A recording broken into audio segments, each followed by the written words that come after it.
सभे तोहके बधाई, देता सभे तोहके बधाई। Happy birthday to you Krishna भाई, happy birthday to you Krishna भाई।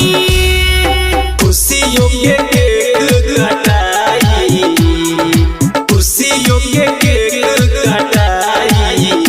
Happy birthday to you Krishna भाई, happy birthday to you Krishna भाई।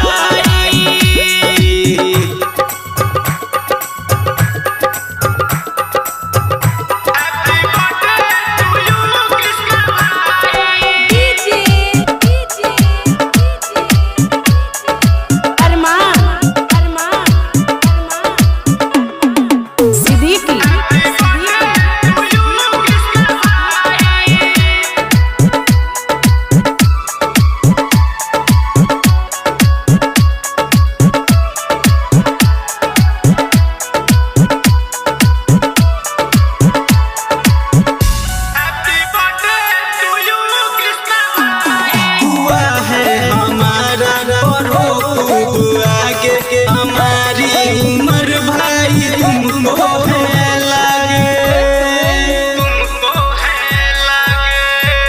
दुआ है हमारा पढ़ो खूब आगे। हमारी उम्र भाई तुमको है लागे।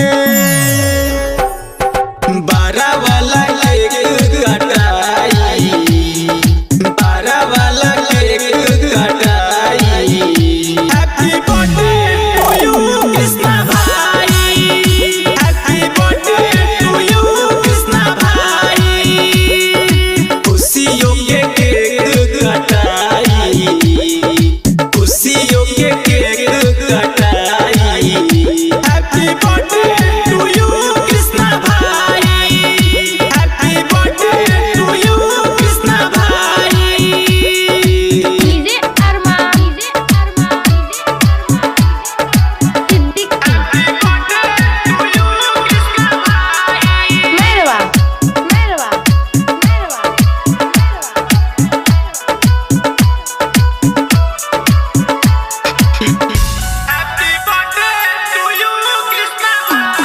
कभी भी मिले न में बेकरारी, जो चाहो तुम दिल से मिले खुशियाँ।